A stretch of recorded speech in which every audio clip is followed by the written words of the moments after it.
Boa noite, caros alunos e ouvintes. No ar, mais um programa Culturas e Identidades com Loriel Rocha. O tema do nosso programa de hoje é a continuação do programa do dia 24 de março de 2022, a desconstrução dos símbolos nacionais, parte 2. Para tanto, nós estamos nos baseando no artigo de Kleber Santos Vieira, de mesmo título, é um artigo dos anais do Circuito de Debate Acadêmico, do IPEA, de 2011. Conforme nós falamos no programa passado,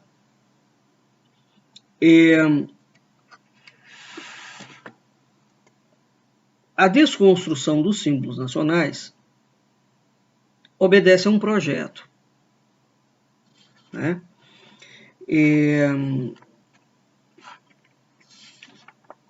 Toda cultura é simbólica. Isso é a primeira coisa que nós temos que entender. E o mundo é símbolo, né? Como diria o filósofo brasileiro Mário Ferreira dos Santos. Então, o símbolo, culturalmente falando, não migra, né? Isso é algo que nós já abordamos em outros programas do Culturas. Por exemplo, o símbolo tem texto e contexto, né? E você não pode tirá-lo do texto e do contexto. Vou dar um exemplo aqui.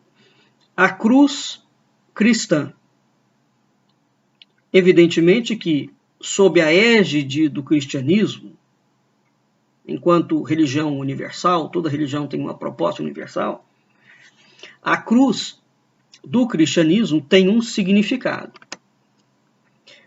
Quando nós vamos estudar, por exemplo, os povos celtas, né, os egípcios, mesmo os índios brasileiros, as culturas maia, quechua, né?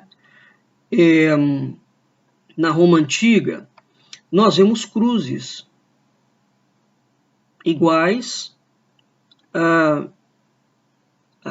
à do cristianismo. Isso significa que é a mesma cruz? Não, não significa. E mesmo quando o símbolo, por uma universalidade de mensagem, é o mesmo, a forma de se relacionar com aquele símbolo e de interpretá-lo também varia consoante a cultura. Darei um outro exemplo. Quando o Terceiro Reich utiliza-se da suástica, que é um símbolo clássico, tanto no budismo, né, tibetano, quanto no budismo indiano. Bem, evidentemente que a suástica do budismo tem os braços numa determinada direção, e a suástica nazista tem os braços voltados para uma outra direção. Então, o paralelo que se possa fazer, né, entre o nazismo e o budismo no que diz respeito ao uso simbólico e ao significado da suástica, igualmente são diferentes, porque as culturas são diferentes, os contextos são diferentes. Então, é preciso entender que o símbolo não migra. O símbolo, quando nasce, ele nasce e diz respeito a uma cultura. O Fabre d'Olivier tem uma obra que chama A Migração dos Símbolos.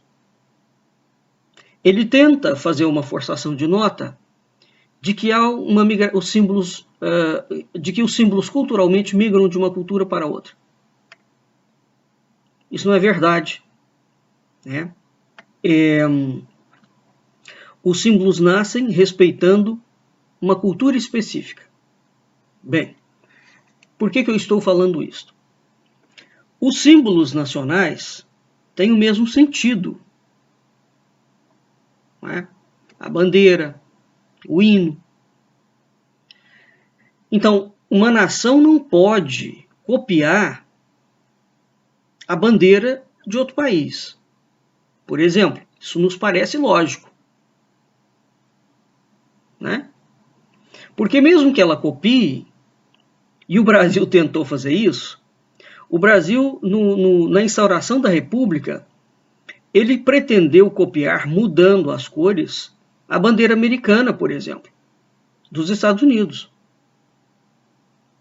Quer dizer, isso não é nem mais uma migração dos símbolos. Isso é a subserviência total de uma cultura, a colonização mental, corpórea, anímica de uma cultura por outra. Nós vamos ver um fenômeno que eu já falei muito sobre ele, que acontece nos movimentos revolucionários a partir do século XVIII, e isto é um fato muito pouco investigado, inclusive pelos especialistas das áreas dos estudos de maçonaria. A maçonaria lança um conjunto de símbolos universais. E há algo que caracteriza os movimentos revolucionários a partir do século XVIII, que é exatamente a disseminação de jargões, de símbolos, de identificações de países com certos símbolos operados pela maçonaria. Novamente, por que eu estou falando isso? Bem, no período da coroa portuguesa, evidentemente, toda a heráldica, o Brasil tinha um simbolismo, as armas nacionais do Brasil, o simbolismo heráldico das armas nacionais do Brasil era herdado da concepção portuguesa, da coroa portuguesa. O que vai acontecer? Quando Dom Pedro I faz a Revolução da Independência, que é uma revolução maçônica, é um processo fraudulento, é um golpe de Estado, né, mentiroso, promovido pela maçonaria e pelos militares. Quando é feito o golpe da independência, os símbolos, as armas nacionais e os símbolos nacionais passam a ser cooptados pela elite que dá o golpe. Isso é uma mudança radical de mentalidade. E daquele momento em diante, a bandeira e o hino não passa a ser identificado à nação, ao Brasil, e sim aos promotores do golpe. Quando advém a República, evidentemente que este processo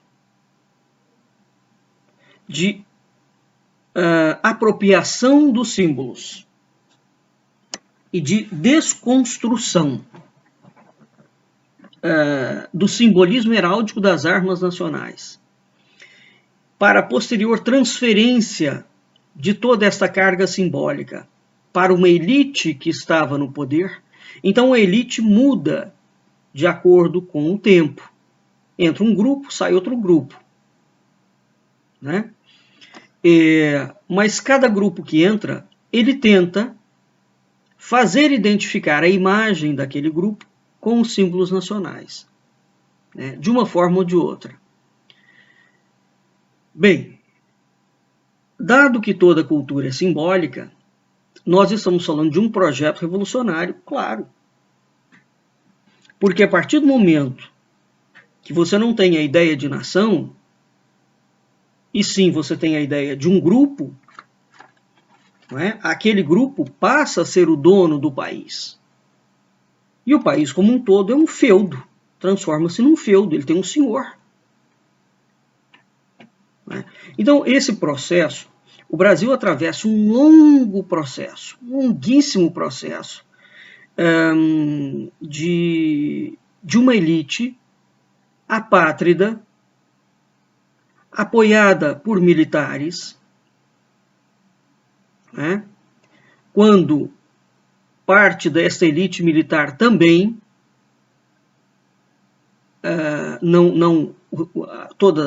todo o contingente das Forças Armadas, evidentemente, mas isso é irrelevante, porque embora seja uma parte minoritária, os militares que aplicam o golpe fazem, quando eles aplicam, eles obrigam toda a instituição que se rege pela hierarquia e obediência, não é? A um comando, eles obrigam toda a instituição a funcionar consoante o comando do golpe. Então é irrelevante falar, a maioria dos militares não apoia golpe. Não interessa. Os golpes militares sempre tiveram na origem de toda a instabilidade política e institucional do país, inclusive do caos institucional, desde o século XIX. Mesmo este trabalho, existe um problema na historiografia nacional, que é a falta de autores que, de fato, analisem com seriedade o papel dissonante, maléfico, né, revolucionário, golpista das Forças Armadas dentro do processo político brasileiro. Há uma mudança, há novos rumos, digamos assim, há uma leva agora de historiadores, de pesquisadores, de antropólogos que estão se debruçando um pouco mais sobre essa temática militar. Mas permanece um fenômeno, conforme eu falei no programa passado, dado que, quando nós vamos olhar, né, não houve um único momento da história da República e do Império em que os militares não tivessem tido uma participação ativa nos golpes, promovendo os golpes ou apoiando. Porque quem dá golpe também não consegue fazê-lo sem o apoio militar. É preciso entender isso. Isso não é só no Brasil, não. Em qualquer lugar. Né? Bem, então os historiadores brasileiros, eles têm uma falha, a meu ver, não é uma deficiência intelectual do Brasil, é um projeto de poder, porque não é possível, não é crível que esse fato da participação militar na instabilidade política não tenha chamado a atenção dos estudiosos, sejam eles de quais áreas forem. Né? E quando eles vão falar dos militares, eles vão falar da ditadura militar, portanto, do período que vai de 64 a 85. Eles se concentram. Inclusive, atualmente, os indivíduos que estão falando dos militares ligados ao Bolsonaro, eles estão pontuando até o Piero Leiner, né, cujos trabalhos eu já citei são interessantes. Né? Até o grupo do Piero Leiner. Eles fecham a participação militar do que está acontecendo hoje ao projeto de 64. Não é verdade isso. A história vai muito além de 64. Bem, então, em 64 vai acontecer uma situação muito singular. Veja, nós temos, portanto, desde o Império, da decretação do Império, uma desconstrução da simbologia heráldica, né, das armas da bandeira, né, e um processo de construção ou de fazer identificar o símbolo nacional com aquela elite que deu o golpe no país. A partir do golpe da República, esse processo vai se intensificar. E ele vai permanecer. Porque é muito difícil fazer essa transição, não é?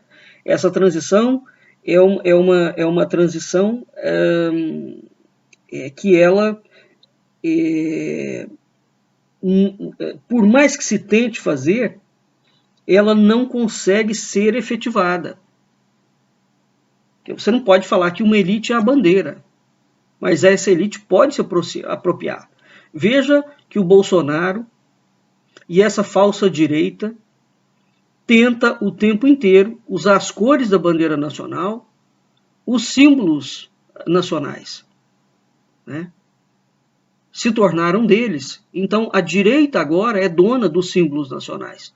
Olha, nem a esquerda, com todas as suas falhas, hein? Nem a esquerda do PT, do PSDB, ousou entrar nesse mérito. Então o que os militares estão fazendo é o que eles sempre fizeram. Não tem nenhuma novidade aqui, né? O Bolsonaro é um títere dos militares. Um títere muito bem pago, muito bem contratado, né? Que está sendo salvo de todos os processos, porque esse homem já tinha que estar preso, ele e os filhos, e grande parte dos ministros dele, pelo esquema de corrupção, de morte, de assassinato, em razão da política, da necropolítica que eles têm praticado. Mas tudo isso é impune. E aqui, antes de avançar, eu quero deixar claro o seguinte. Ninguém se engane. No Brasil, quando um grupo, como prender o PT, não é, que está sendo desculpado agora por todos os crimes que ele cometeu, e o PT vai voltar, a esquerda vai voltar com sangue nos olhos, e agora, a meu ver, com um cenário mais agravante, porque eles voltam com uma pecha de terem sido perseguidos e de serem pessoas limpas. Eles foram perseguidos, isso é um fato. Houve um golpe de Estado. Mas daí a eles serem livrados de todos os crimes que eles cometeram e os absurdos que eles fizeram, vai uma distância muito grande. Mas é isso que está acontecendo. Então nós vamos ter de agora em diante, no cenário político nacional, a seguinte questão. Nós temos um grupo de falsa direita, movido pelos militares, que estão construindo toda uma carreira de falsa direita, apoiando outras vertentes e emprenhando outros partidos políticos, tirando ministros e lançando... Enfim, eles estão construindo uma carreira ligada a esse projeto ultraliberal, não é? Financiadores de fake news, como aquele Otávio Facuri, por exemplo, é presidente de um partido político. O cenário brasileiro é dramático, tá? Eles estão construindo. Então a falsa direita não é só o Bolsonaro, não. Tem a construção de uma falsa direita ultraliberal fora do círculo do Bolsonaro. Tem uma construção de um militarismo militante, veja o Aldo Rebelo, veja o Sérgio Moro, veja esse Dallagnol, que vai lançar o seu nome como candidato político mais dia menos dia. Ele tá preparando o cenário dentro das mídias, né? E nós temos um cenário da esquerda. Todos esses grupos estão envolvidos em golpes, em mentiras, em conchavos, em crimes, e compartilhando das benesses e da corrupção do Centrão. Parte do Congresso Nacional, quando depuseram a Dilma Rousseff, eu me lembro perfeitamente de falar que o Brasil ia continuar igual, porque tem um grupo chamado Centrão, tendo Congresso Nacional, sem o qual nada se faz. E é o grande agente da corrupção nacional. Não é o PT, não.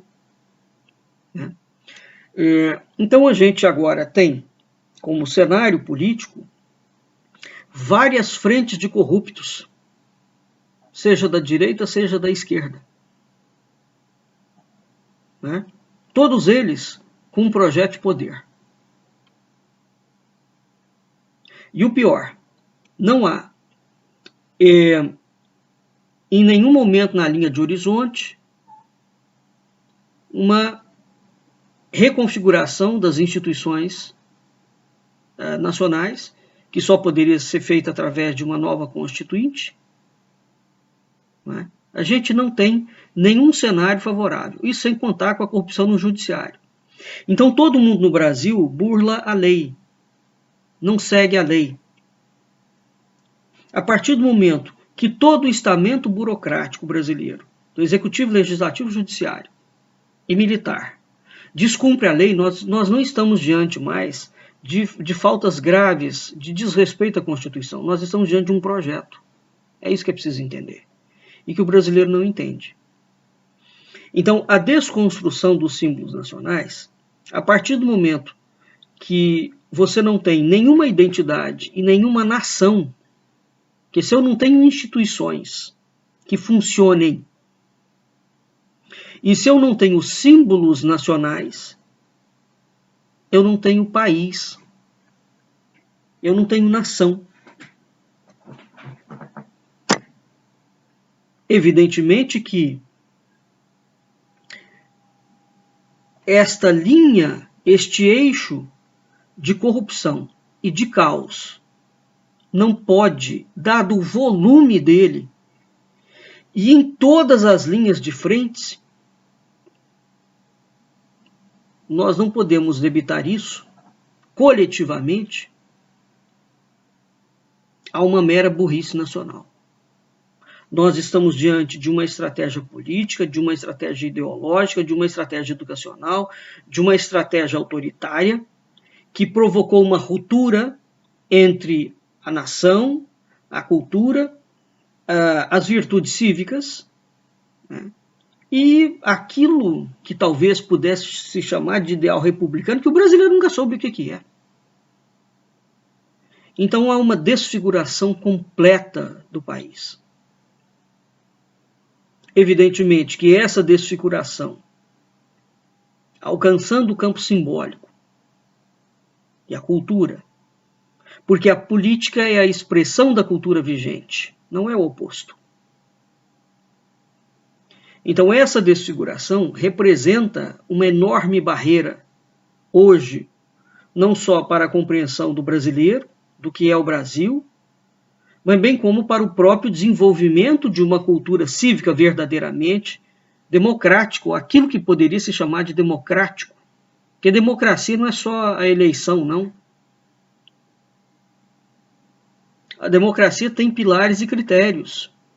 A elegibilidade de um candidato é apenas um critério, né? E as democracias no mundo inteiro estão sendo parasitadas, as suas instituições estão sendo parasitadas por grupos usando dos mecanismos do próprio Estado para transferir para esses grupos de poder os recursos que são do Estado e o poder que é do Estado. Então, o mundo atual ele vive um processo de disfuncional e de desfiguração, alguns de uma forma mais acelerada, outros menos. Como o Brasil, por uma questão das elites, nunca conseguiu unificar-se em torno de uma ditadura global, como foi global nesse sentido sistêmica, né? Macro, como foi a China e como foi a ditadura russa, porque o Brasil tem um outro contorno político, sociocultural, as elites são locais, são os coronelatos. E esses coronelatos têm interesses completamente diferentes, né? E é em razão desses interesses diferentes, curiosamente, que o Brasil que não pôde ser efetivado ou levado a cabo qualquer projeto 100% autoritário, como foram feitos, repito, na Rússia e na China. Porque eles tentam, mas os interesses regionais acabam sendo muito fortes. Então, uma das estratégias militar e de parte da elite ultraliberal brasileira é exatamente colocar os governadores em confronto com o Executivo Nacional, como o federal, como o Bolsonaro está fazendo. E destruir a polícia estadual. Então, quando a Dilma criou a Força Nacional, que já era uma força prevista no Exército da chamada Pátria Grande, né? Essa Força Nacional já de certa forma é algo, um esquema independente de todas as forças policiais e militares. Então, o que hoje pesa no Brasil é que nós temos uma força nacional, que são as Forças Armadas, em confronto, em estímulo de confronto direto, estimulando milícias e golpes das forças policiais contra os governadores. Isso é o pé de guerra para você criar uma ditadura dentro da nação. Como é que você faz isso? Então, entre outras coisas, nós temos essa apropriação simbólica, né? Então, nos últimos anos, envolvendo a questão dos símbolos nacionais, então vamos ver o seguinte: historicamente, vou repetir, os militares sempre se apropriaram dos símbolos nacionais. Os militares e as elites que estavam no poder. Depois do governo da Dilma Rousseff e do projeto de poder do PT, porque o PT queria ficar 20 anos no poder, ele falou isso claramente, o Zé Dirceu falava isso claramente no poder, né? E houve uma briga ali entre o PT e o PSDB no que diz respeito a essa continuidade do projeto de poder. Então a Dilma foi deposta através de um golpe, isso hoje está muito claro, já está declarado que foi de fato um golpe, foi uma ilegalidade tirar Dilma Rousseff do poder, independentemente de gostar do PT ou não, não é? E no Brasil, o gatilho que é utilizado quando uma elite briga com a outra é o gatilho da corrupção. Então eles usam as mídias, a mídia faz um papel imenso de divulgação de corrupção daquele grupo do poder, e é só procurar, porque todos eles estão envolvidos em macroesquemas, né, de corrupção, todos eles, independentemente do setor. É só procurar que acha.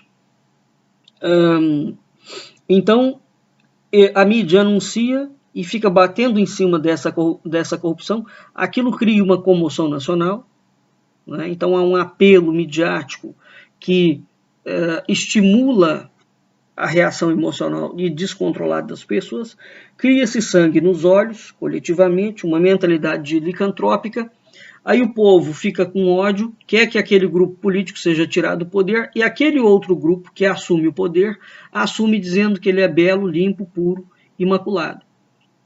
Aí, quando aquele grupo chega no poder, ele fica um tempo, começa a exacerbar os seus poderes, que ele também tem um projeto que ele quer implementar, os outros se revoltam, volta de novo o mesmo esquema, a mídia entra no processo, tira aquele grupo do poder, ele é acusado de corrupção, aí entra outro grupo que vai ser considerado limpinho, bonzinho, ético. Essa é a história brasileira.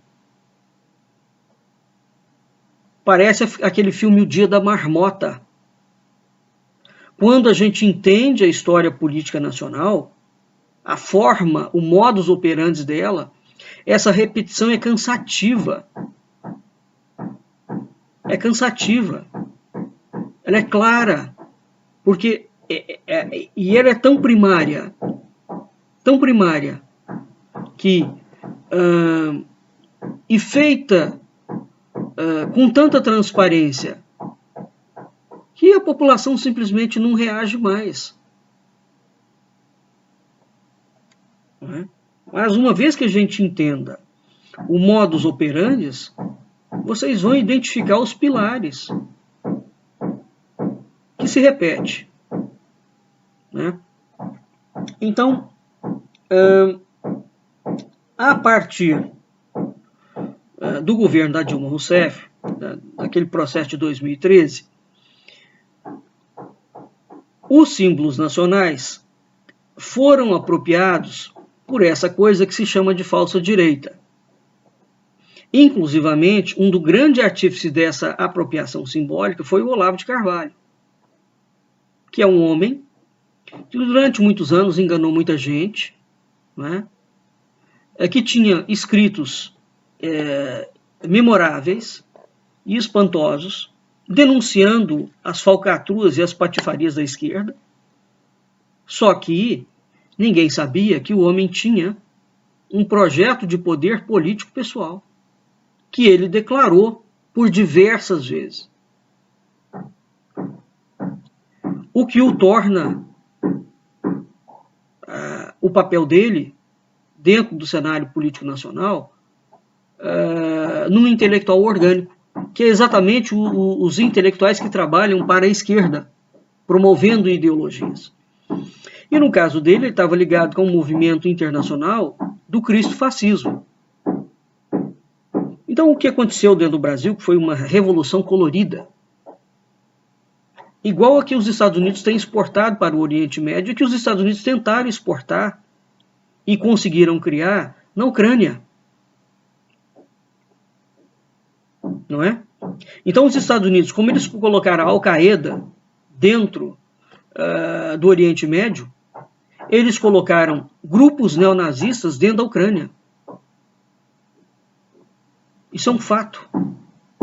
Como a Europa vai se safar deste movimento? Porque o imperialismo anglo-saxão, o imperialismo da Inglaterra e dos Estados Unidos, com as suas parcerias com o Gênesis e George Soros e vice-versa, essa gente só mantém o capitalismo dele, o autoendividamento, a partir do momento que eles promovem guerra e tomam posse de territórios alheios. A situação política mundial é muito séria. Então o Brasil não está isolado desse contexto que está acontecendo. Bem, então, em 2013, os símbolos nacionais, que era apropriado pelos militares, é trazido de volta por indivíduos de uma falsa direita. Veja que a Fiesp de São Paulo, a Fiesp, quem se lembra do pacto da Fiesp? A Fiesp de São Paulo apoiou. A Fiesp é um dos maiores grupos golpistas que envolve o grande empresariado nacional. Está na Faria Lima, em São Paulo. O Rio de Janeiro tem tráfico, né? Mas o empresariado carioca não é poderoso como é o empresariado paulista. A indústria paulista é a Fiesp. Aquela Fiesp, o Pato financiava todos aqueles grupos de falsa direita. E veja que aquelas supostas lideranças que eram financiadas pela Fiesp, aqueles carros de som, aquelas coisas todas, não é? Um movimento aparentemente apolítico, todos eles catapultaram-se para dentro da política logo que o Bolsonaro foi eleito, com o discurso mentiroso de que era preciso criar uma base de apoio para o Bolsonaro. Mentira! Resultou disso que a população em si ficou desabrigada. Eu vou falar aqui algo que eu falei muito no curso da Ditadura à Democracia. É preciso ter lideranças civis que não entrem na política. Porque os interesses do povo são completamente distintos dos interesses da política. Você não pode ter um representante popular dentro do Congresso Nacional. A população tinha que ter uma representação própria. Né? E eu falei isso na altura, inclusive, para várias lideranças dessa falsa direita, porque eles me procuravam para conversar. Agora, não era interesse de nenhum deles promover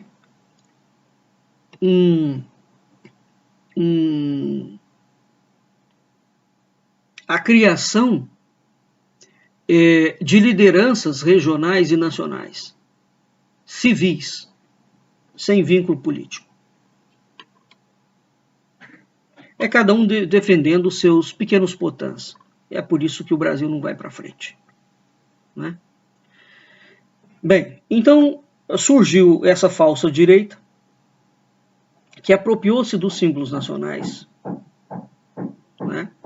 Então, depois eles vieram, os militares que já tinham dado o golpe de 2013, 2014, 2016 em cima da Dilma, esses militares entram teoricamente tardiamente. O Bolsonaro, cuja campanha já vinha sendo trabalhada desde 2008, gestada dentro dos quartéis, na surdina. Né? Então, eles vieram com todo o discurso, que sempre foi o discurso militar, focaram no resgate da autoestima do brasileiro, vão desencadear por um processo comprado criminoso de manipulação de mídias sociais vão desencadear, vão estimular um movimento em defesa dos valores e dos símbolos nacionais. É isso que essa falsa direita está fazendo no mundo inteiro. Eles se apropriam do resgate de um sentimento legítimo, diga-se de passagem. Ninguém gosta de ver o país destruído, ninguém gosta de ver o país com corrupção, ninguém gosta de ver o país caminhando para o caos, ninguém gosta de não ter comida na mesa, ninguém gosta de passar fome, ninguém gosta de ser pobre, ninguém gosta de não ter saúde. Então, quando é muito fácil focar em cima dessas coisas que são necessidades básicas, casa, comida, saúde, dinheiro, isso é necessidade básica. Bem-estar, né? Paz de espírito, isso é necessidade básica. Então, esses políticos, eles são tremendamente malvados e manipuladores a partir do momento que eles lançam mão de necessidades básicas para promover uma manipulação simbólica, emocional e espiritual, né? Vêm com discurso de autoestima, dizem que eles são os verdadeiros salvadores da nação, que vão combater o grupo de corrupto, mas alto lá. O processo, o foco na corrupção, lembrem-se, é sempre aquele. Quando você quer fazer golpe e mudar de poder, você acusa aquele grupo, com o apoio da mídia, de que ele está roubando. E todos eles roubam, não tem nenhum que não rouba, não. Então você foca num roubo ali, um roubo temporário, veja que ninguém vai preso. E os que vão preso servem simplesmente como boi de piranha, para dar a impressão ao povo que o judiciário está atuando. O judiciário é cúmplice do crime. Cúmplice de todos os crimes e de todos os golpes. Aliás, o Brasil não teria chegado no caos institucional se desde o século XIX não tivesse sido criado aquilo que eu já chamei várias vezes a chamada elite de toga. O grande problema brasileiro é o judiciário. Um dos grandes problemas. É uma máfia. E desmontar essa máfia é algo que não se consegue em 100 anos. Mas é preciso criar os primeiros movimentos. Mas não, no cenário atual não tem. Então, essa máfia atua, prende meia dúzia de gato pingado, pega um cacique ou outro, não é? E depois eles começam todos a ser soltos de novo. Então é todo um movimento de cenário. É uma produção hollywoodiana. É uma produção do Projac da Globo. De fato é uma produção midiática, mentirosa, não é? E a coisa toda permanece como é. Bem,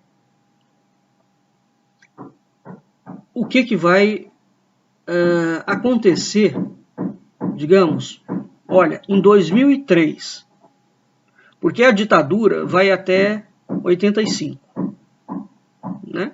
Então, 2003, nós estamos a pouco mais de 7 anos do fim da ditadura. É muito recente.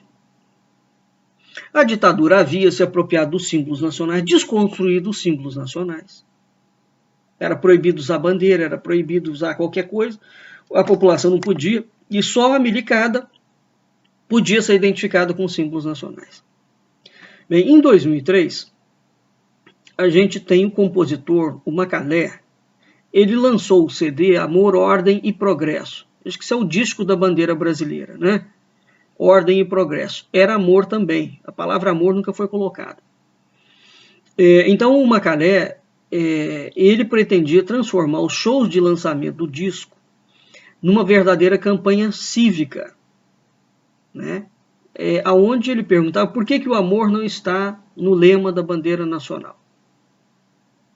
Né? Evidentemente que esse discurso só faz sentido pós-regime militar, pós-ditadura. Né? Então, logo depois da ditadura, como a ditadura apropriou-se dos símbolos nacionais e de uma forma muito perversa, você tem um movimento, preste atenção no que eu estou falando, da própria classe artística, né, e intelectual que pretende trazer para o Brasil um sentimento de civilidade. Isso é muito interessante, dado que, teoricamente, a ditadura vende que o povo estava muito satisfeito com o regime militar. Não é verdade. Não é verdade. Então, a gente vê surgir pouco tempo depois, em microespaços sociais, um discurso que já apontava para aquilo que os militares e que o Bolsonaro vai fazer quase 20 anos depois. Não é? Que é a apropriação dos símbolos nacionais. Então é muito interessante ter isso em perspectiva para entender o seguinte: quando a milicada retoma o projeto do golpe, onde eles depõem a Dilma Rousseff e colocam esse fantoche miliciano na presidência da República, já existia um substrato simbólico, cívico, nacional, não é? Um movimento que já estava consolidado em defesa dos valores e dos símbolos nacionais. Tá claro? Então, já existia um substrato. Não foram eles que criaram. Evidentemente que, com o bombardeamento massivo de informação via jornal e TV, de que um grupo específico do poder político é o responsável por todos os males do Brasil, né? Veja que a Lava Jato admitiu que, de todo o esquema de corrupção do Brasil, eles só focaram em 30% da corrupção, que era a parte que pegava o PT, e maquiaram e forjaram muito documento. Ou seja, os 70% da corrupção nacional, eles nem entraram no mérito. Isso nos dá uma ideia do problema e do grau de manipulação mediática. Né? Então, nós temos, começou a haver uma distância clara entre o povo e a República. Aí você fala, mas essa distância foi criada por conta da corrupção. Não, essa distância já existia e ela aprofundou-se no período militar com a ditadura, né?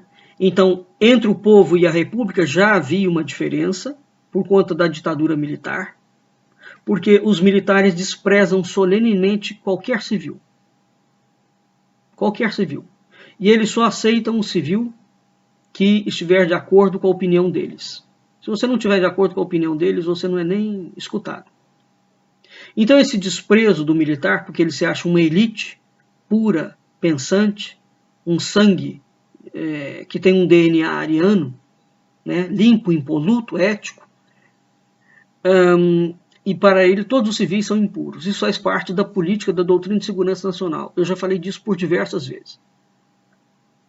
Então veja, aqui nós temos classicamente dois grandes símbolos. A direita, que é a luz, e a esquerda, que é a treva. Desde que o mundo é mundo, né, nas grandes culturas, desde a Índia, os símbolos da pureza e da impureza são basilares em qualquer cultura. Os militares manobram isso com mestria. Sempre manobraram. Né? Então já existia, na época da ditadura militar, e se aprofundou, essa distância entre o povo e a república, entre o povo e o Estado, entre o povo e a política. Depois do final da ditadura militar, essa distância vai se aprofundando. Não é? Vai se aprofundando. E a esquerda, sobretudo o PT, entra com outro tipo de manipulação, fazendo identificar o povo somente com movimentos sociais. Aí o povo não é um movimento social. O povo é uma cultura. Então o PT faz uma carga de manipulação simbólica tremenda. com o apoio da Igreja Católica. É preciso que se diga isto, com o apoio da Igreja Católica e com o apoio da Igreja Protestante. E com o apoio das igrejas evangélicas. Exatamente o mesmo apoio que eles estão dando agora às bandalhas do Bolsonaro. Né? Então essa manipulação simbólica, religiosa, política, etc., ela vem de longa data. A mídia começa a focar, portanto, na corrupção do PT. Só. É só o PT que era corrupto. Todo o resto do Brasil parecia que era limpinho. Bem, então existe a criminalização do PT e o Bolsonaro entra, essa falsa direita entra, como se eles fossem a pureza em pessoa. Quando eles entram,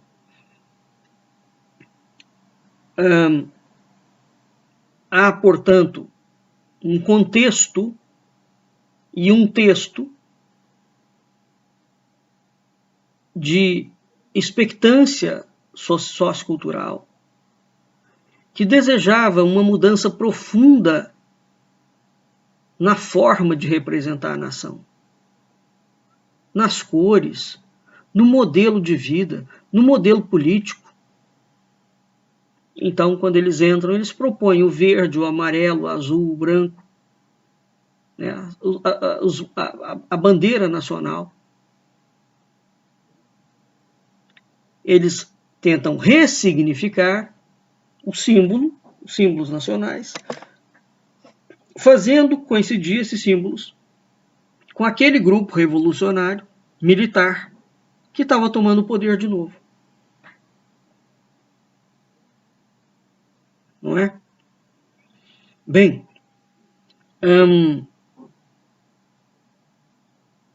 entendido isto, né,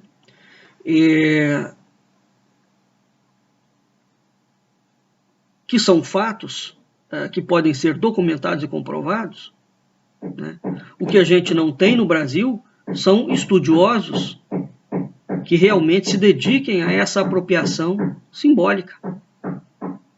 Porque era preciso haver, como tem na Europa, como tem nos Estados Unidos, estudos seríssimos que falem claramente dessas apropriações.